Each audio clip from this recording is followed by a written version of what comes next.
Kak Evi ini adalah salah satu pembina favorit di MA Al-Muhtadi. Bener Mbak Evi? Kok saya nggak yakin ya?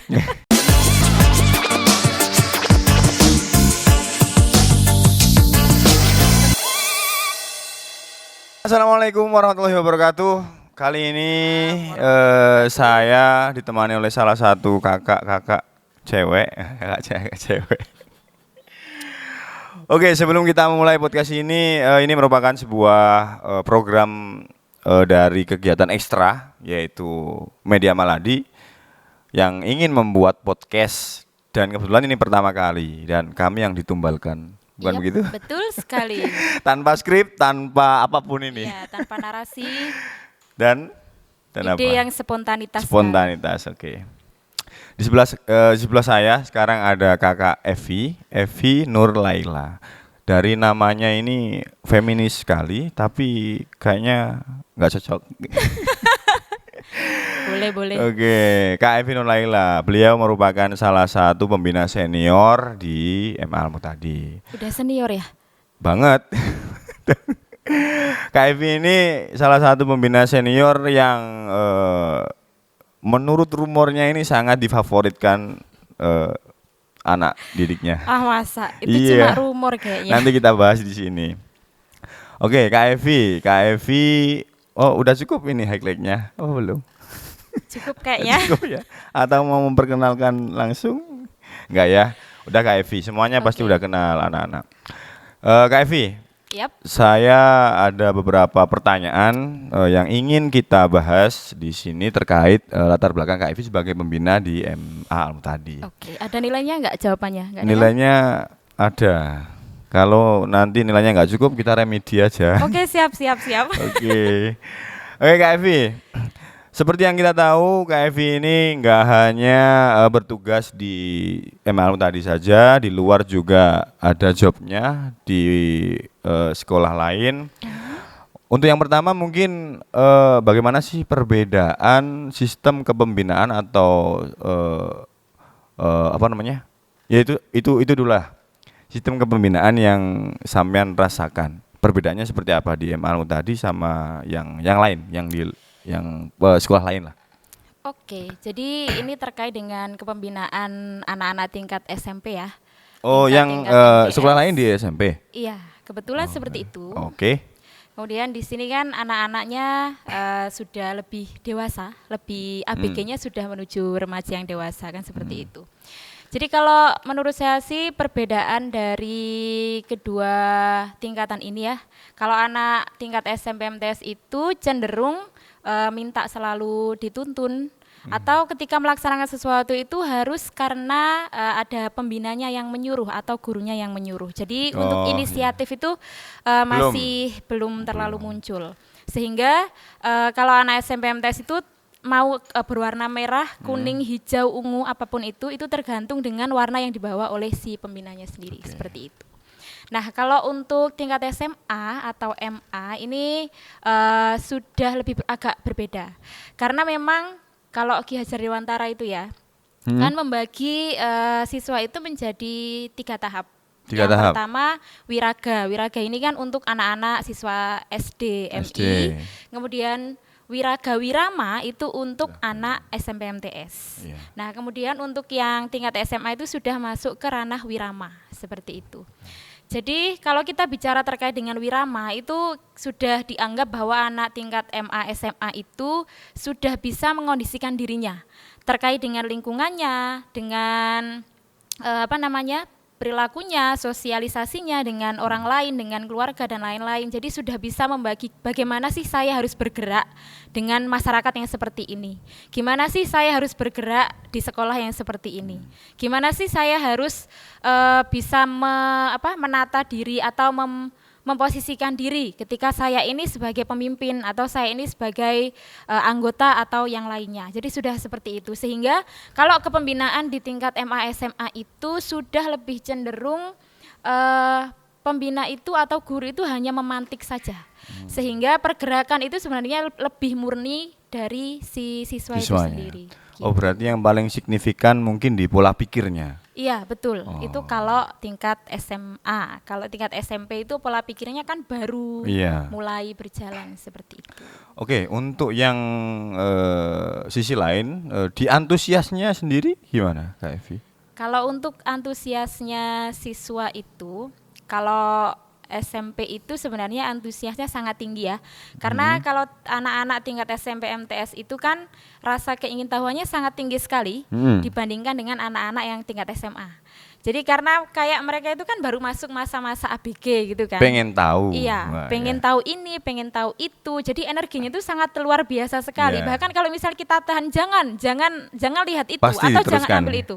Pasti akan dilaksanakan Oke. sampai ketemu, semakin penasaran kan seperti itu. Tapi kalau untuk SMA itu kayak mereka sudah bisa membatasi egonya. Maksudnya rasa kepingin tahunya itu sudah ada dasarnya. Oh, kalau seperti ini kayaknya saya nggak boleh lanjut deh. Oh, kalau seperti ini ya udah saya lanjut aja karena saya masih penasaran dan ini baik. Jadi sudah ada norma-norma yang tumbuh dalam dirinya seperti itu. Untuk dari sisi sampean sendiri, sisi Iya. sampean apa yang membedakan? Itu tadi kan dari sisi siswanya. Iya. Lek dari sisi sampean sendiri, Dari sisi saya, ya, bagaimana sampean membedakan antara SMP dan MTS, sikap sampean? jadi kalau misalnya saya sendiri Ah, menghadapi iya. siswa saya ketika di SMP MTS atau di MA SMA, Hmm. jelas berbeda. Jadi kalau di tingkat SMP MTS itu mungkin saya agak formal, agak resmi. Jadi lebih karena memang mereka kan masih dalam kondisi tahap wiragawirama ya. Awal Jadi itu mereka tadi. harus agak mulai dididik untuk berpikir, tetapi juga bergeraknya juga harus banyak.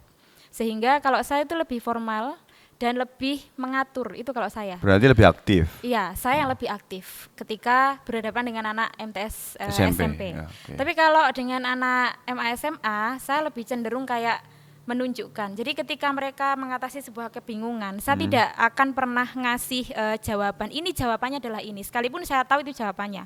Saya cuma menuntun, memberikan clue, memberikan pandangan, tapi pada akhirnya tetap nanti mereka sendiri yang yang memutuskan. memutuskan. Oke. Jadi seperti itu. Kalau anak SMP MTS kan nggak bisa Ya, digitukan. Jadi belum harus bisa. kita yang sedikit banyak terjun untuk memberikan keputusan juga. Tapi kalau anak SMA saya lebih seperti itu. Nah, ini kemarin saya sedikit mendengar bahwa Kak Evi ini adalah salah satu pembina favorit di Emalmu tadi. Benar Mbak Evi? Kok saya nggak yakin ya?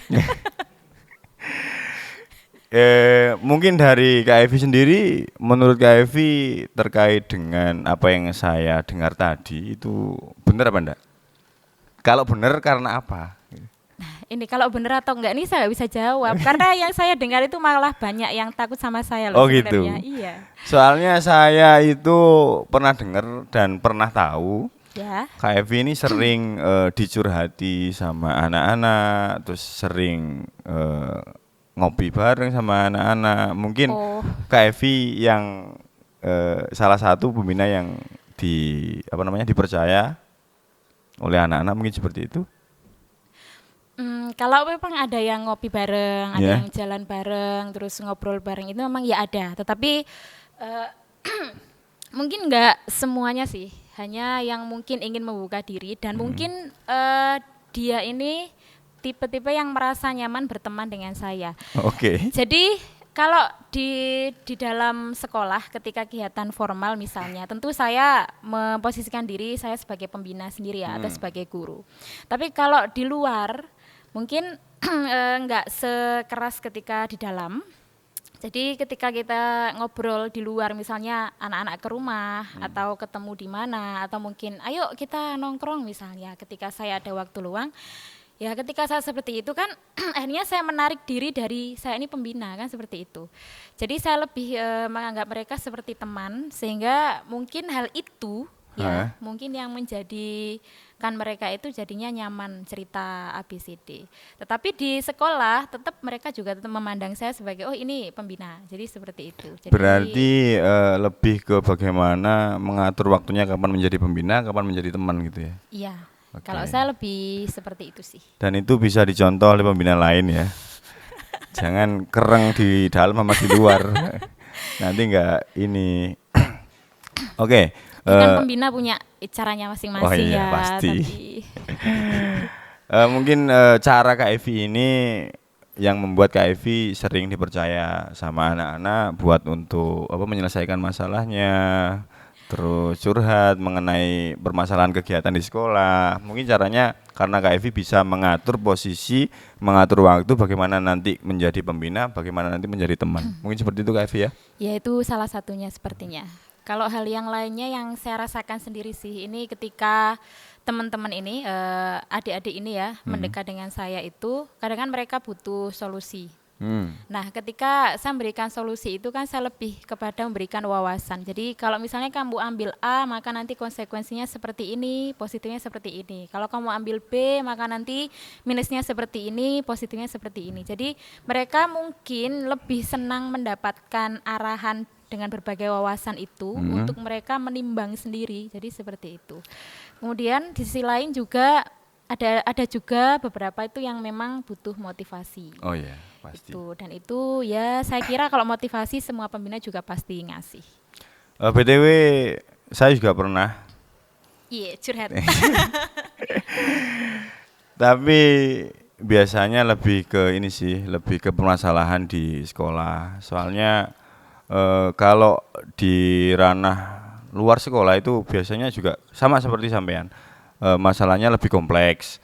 Karena memang pendekatan ke siswa itu sangat sangat penting biar betul siswa sekali. itu bisa lebih terbuka kepada kita maksudnya betul. seperti itu. Oke, mau tanya apa lagi ini? Kehabisan pertanyaan, Pak. Kehabisan pertanyaan.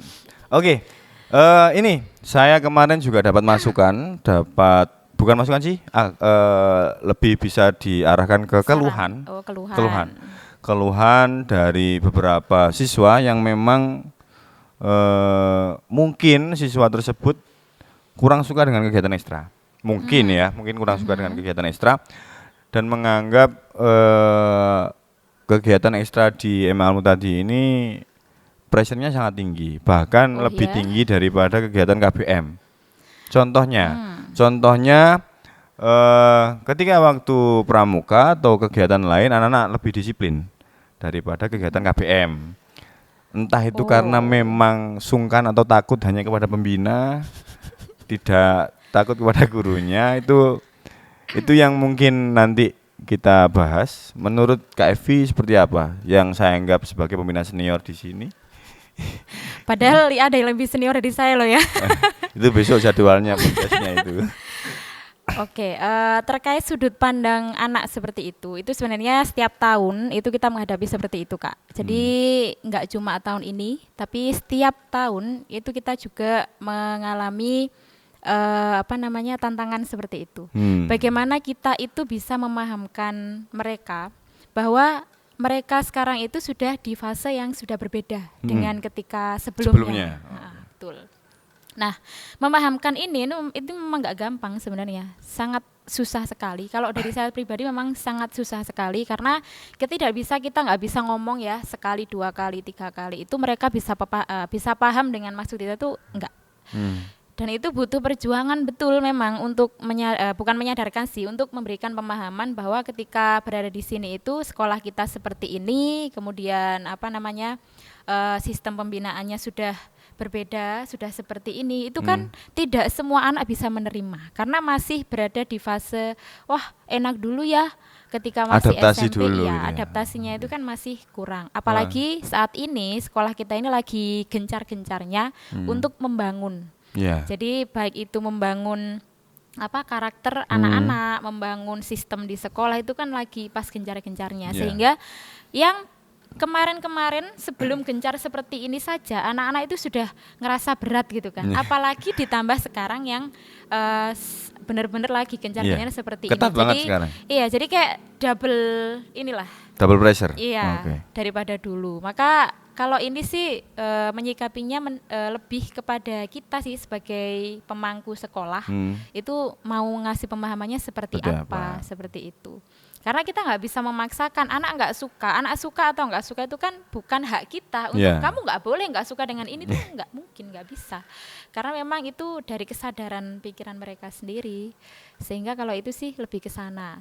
Cuma mungkin pesen buat adik-adik sih, selagi masih di SMA dimanfaatkan sebaik mungkin, karena ini adalah kita kan nggak tahu ya setelah nanti adik-adik nanti keluar dari SMA ini apakah masih akan kuliah ataukah nanti langsung mau menikah, buka terop gitu misalnya, atau mau buka usaha, kita nggak pernah ngerti ya. Tapi dimanfaatkan baik-baik, apapun nanti tujuannya setelah lulus dari sini itu, dari MA ini, mohon diperhatikan betul apa sih yang nanti mau dicapai. Nah, bangunlah dari sini.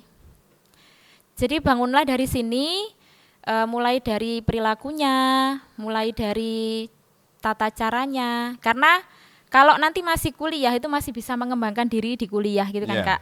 Masih ada belajar lagi. Iya, Tapi ada kalau waktu. sudah enggak kuliah, misalnya langsung menikah atau Bekerja. itu kan sudah tidak ada pengembangan. Kita sudah ditabrak dengan realita Iya.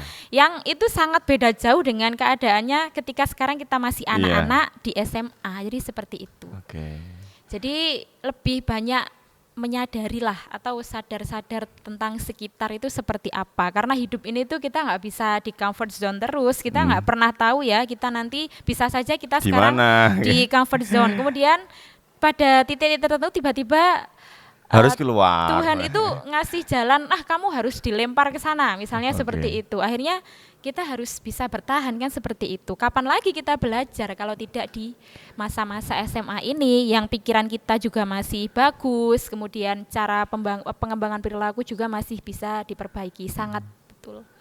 Jadi itu saran untuk adik-adik sih. Oke, itu saran dari Kak Evi yang sangat berdaging. Berdaging. Mungkin gini ya, memang pada tahun ini kita lagi berbenah. Iya, betul. Baik di sistem, baik di tingkat untuk meningkatkan kedisiplinan, itu sangat berbenah. Tapi itu semua bertujuan untuk membangun anak-anak menjadi lebih baik lagi. Oh ya, tentu. Itu pasti. yang harus dipahami oleh anak-anak. Oke, terakhir Kak Evi. Ya. Bagaimana cara Kak Evi ini secara personal ya, pribadi, menurut Kak Evi sendiri, bagaimana cara Kak Evi untuk menarik anak-anak yang kurang suka dengan kegiatan ekstra menjadi suka? Kalau itu sih kayaknya saya ini deh, setuju dengan pemikirannya Ki Hajar Dewantara bahwa pembelajaran itu kan harus berpihak pada murid, kan seperti itu. Karena kalau kegiatan ekstra itu kan sebenarnya intinya adalah untuk bersenang-senang kan gitu. Ya. Nah, kalau pembelajaran itu berpihak pada murid, berarti pasti itu akan menyenangkan untuk siswa. Nah, sehingga nanti mungkin yang perlu diperbarui atau diperbaiki adalah terkait dengan isi programnya. Programnya kan sudah banyak ekstranya, bermacam-macam. Tapi apakah isinya itu sesuai dengan keinginan anak atau enggak? Kalau isinya itu menarik dan sesuai untuk generasi yang sekarang, maka saya yakin nanti banyak yang berminat tanpa harus melihat, oh ini ketat, oh itu begini, enggak. Pasti mereka akan terbuka dengan sendirinya. Tapi ya itu memang tantangan sih. Kita menyediakan pembelajaran yang bisa memahami mereka dan juga nanti mereka itu ketika mengikuti bisa senang dan bahagia. Itu kan hal yang mungkin susah-susah gampang ya, karena kita harus bisa membaca karakter anak-anak dari sekian banyak ini sebanyak apa sih yang seperti A gitu, atau yang sebanyak apa sih yang seperti B. Soalnya semuanya nggak sama, pasti Iya, itu. betul. Karena punya background masing-masing, pengalaman masing-masing, sehingga cara berpikirnya juga akan berbeda-beda semua. Itu sih Kak. Oh gitu. Jadi lebih ke implementasi program, di dalam program itu nanti seperti apa gitu, buat yang semenarik mungkin. Oke. Mungkin itu ya seputar dari kegiatan-kegiatan ekstra. Iya, betul. Dan semoga ini tadi bisa menambah menambah ketertarikan, saran-saran dari Kak Evi ini menambah ketertarikan semoga. Iya, anak-anak ke dunia kegiatan ekstra. Karena saya yakin kok anak-anak yang sebenarnya mungkin katanya nggak suka dengan ekstra, atau mungkin katanya males dengan ekstra, itu sebenarnya bukan karena really males tuh, kayaknya enggak, atau really karena takut ini itu enggak, tapi mungkin hanya masih ada kesadaran dirinya itu yang belum merasa nyaman. Mungkin sudah ada perasaan nyaman, tetapi mungkin belum 100%. Sehingga alasan-alasan itu muncul. Kalau menjadi saya alibi. sih, iya, kalau saya melihatnya seperti itu. Karena saya yakin semua anak-anak tingkat SMA itu dimanapun berada, saya kira semangatnya sebenarnya masih luar biasa. Meskipun nggak sesemangat ketika masa SMP MTS, hanya saja mungkin perlu diarahkan lebih, gitu aja. Jadi mereka semua itu sebenarnya aktif, senang sebenarnya, hanya mungkin pikirannya masih bergelut dengan hal-hal yang khawatir ini, khawatir itu. Tapi kalau nanti itu sudah dilewati, pasti akan mengerti, oh ternyata seperti ini. iya, gitu ternyata ini tuh penting ya, oh ternyata begini tuh saya perlu ya, karena saya belum bisa dan seterusnya. Oke, sangat-sangat berdaging. Oke, mungkin itu yang kita bahas untuk podcast yang pertama ini ya. Oke, siap. Lain kali kalau ada undangan lagi, jangan lupa datangnya lebih awal ya. Oke, siap. Oke, semoga itu tadi bisa bermanfaat untuk semuanya, khususnya anak-anak dari SMA Al-Mu tadi. Amin. Amin ya. Oke, kita closing. Oke. Closingnya, synergize your voice, malah di juara. Juara.